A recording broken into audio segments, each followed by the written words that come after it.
여러분 안녕하십니까. 부동산 학교론 한동균입니다.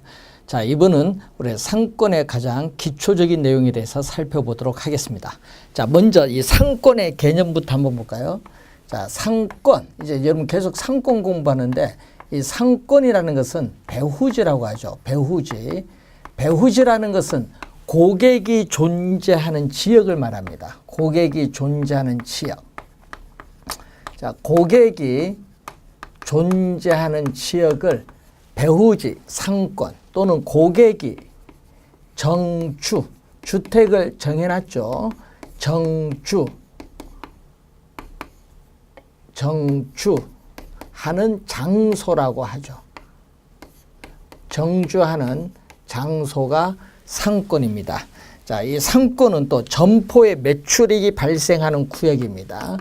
이 점포에 있어서의 매출이 발생하는 점포의 매출이 발생하는 이 구역으로 정의되는 공간 개념이 상권, 배후지라고 하죠. 자, 그래서 좋은 상권이 형성되기 위해서는 이 상권, 고객이 존재하는 주민들에 있어서의 소득 수준 높아야 됩니다. 그리고 고객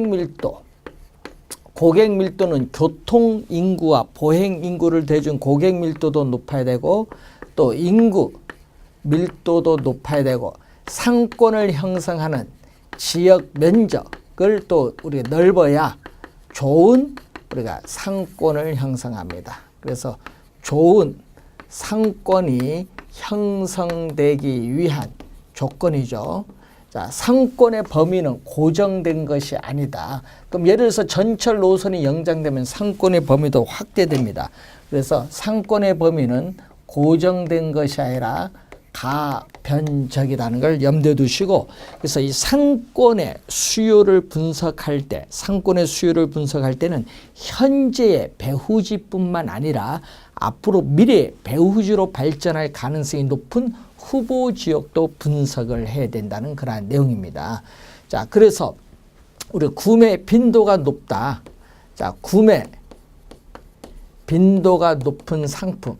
구매 빈도가 높은 상품. 여러분 편의품점에서 판매하는 그러한 상품들이 되겠죠. 구매 빈도가 높은 상권의 우리가 규모를 보게 되면 상권의 규모 범위는 어떻게 돼요?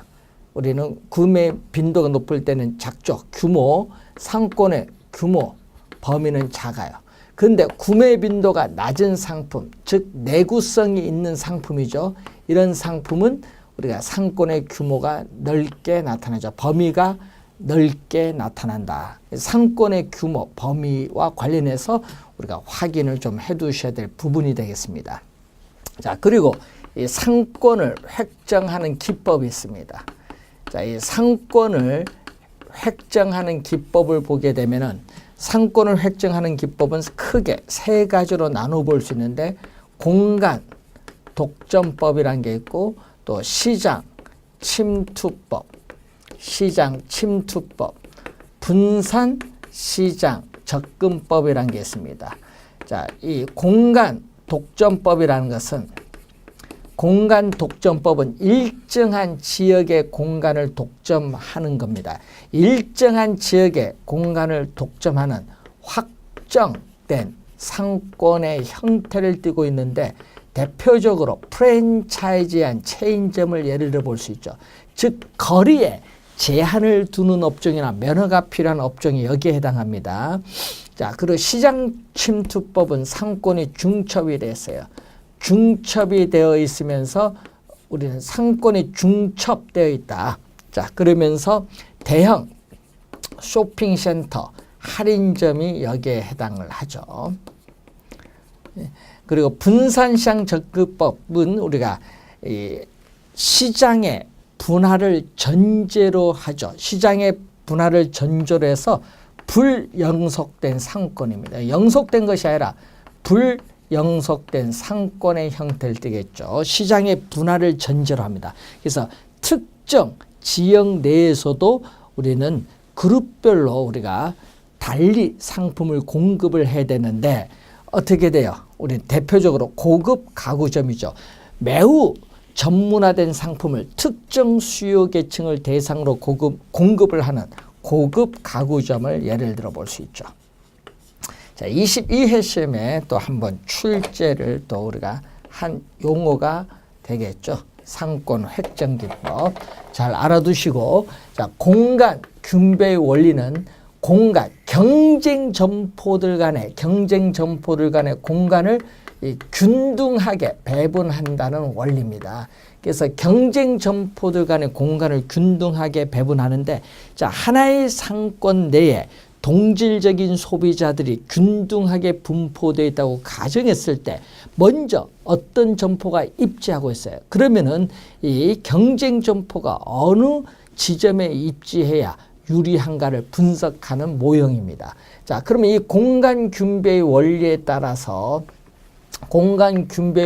따라서 점포에 있어서의 소재, 위치에 따른 분류가 있죠. 점포의 소재의 위치에 따른 분류, 즉 입지에 있어서의 유형별 우리가 점포의 분류로서 집심성 점포라는 게 있죠.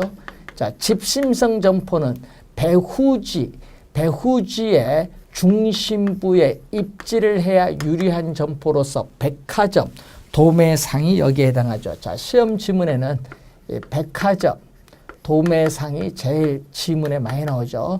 그리고 고급 음식점, 귀금속점 등이 여기에 해당합니다. 집재성 점포는 동일한 업종의 점포들이 한 곳에 모여 있어야 유리한 점포를 의미하겠죠. 그래서 대표적으로 관공서, 은행, 보험 등이 여기에 해당합니다. 자, 그리고 산재성 점포가 또 시험에 정답지문으로 많이 우리 출제를 하죠. 자, 산재성 점포 시험에 17회 시험에도 우리가 출제를 또 했었고 20회 시험에도 출제를 했었죠. 산재성 점포는 소매 점포들이 입지하는 상권의 크기는 한정되어 있기 때문에 동업종의 점포들은 분산 입지를 해야 유리한 점포입니다. 분산 입지를 해야 유리하다. 대표적으로 세탁소가 많이 나오죠. 세탁소, 잡화점이 시험에 많이 나옵니다. 세탁소, 잡화점, 어물점이라든지 치킨집이라든지 분산 입지를 해야 유리한 점포입니다. 자, 그리고 국부적, 이 집재성 점포보다는 규모는 좀 작죠. 그래서 우리는 동일한 업종의 점포들이 우리 국부적 중심지에 입지를 해야 유리한 유형의 점포로서 우리는 어구점이라든지 농기구상, 비료상, 종묘상, 석재점 등이 여기에 해당하는 그러한 점포 등이 되겠죠. 자, 그래서 점포의 소재 위치에 따른 분류 4가지를 한번 확인해 봤고, 자, 그리고 구매 습관. 자, 이 구매 습관에 따른 분류로서 편의품점. 자, 여러분이 요즘에 CVC라고 많이 얘기하죠. 자, CV 편의품점. 편의품 GS 스토어라든지 요즘에 보면 편의품점 많죠. 우리 CU라든지 세븐일레븐 편의품점을 의미하는데 일상 생활 필수품을 판매하는 점포로서 주택에서 도보로 보통 10분에서 20분 사이의 거리에 있는 점포가 편의품점입니다. 그래서 저차원 중심지에 입지하죠. 어떻게 돼요? 우리가 저차원 중심지에 입지하는 우리가 편의품점이고 구매 빈도는 높죠. 구매 빈도는 높고 의사결정이 또 신속한 그러한 상품을 판매하는 점포가 바로 편의품점입니다. 편의품점. 자, 이 편의품점에서 우리는 선매품점이라는 게 있죠. 고객이 상품의 품질, 가격, 서비스, 포장, 디자인 등 여러 점포들과 상호 비교를 한 이후에 구매를 하는 점포로서 고객의 취미나 기호 등이 많이 반영되는 경우가 많습니다. 자, 그리고 전문품점이라는 것은 고객이 특수한 매력을 찾기 위해서 구매를 위한 노력을 바뀌지 않는 그러한 상품이 바로 전문 품점이죠. 우리는 고차원 중심지에 입지하면서 우리는 이윤율은 상당히 높죠. 고급 양복을 판매한 고급 시계를 판매하는 점포가 바로 이 전문 품점입니다. 자, 관련해서 우리가 점포의 소재 위치에 따른 분류 4가지, 구매 습관에 따른 점포의 종류 3가지를 확인해 본 그러한 내용이 되겠습니다.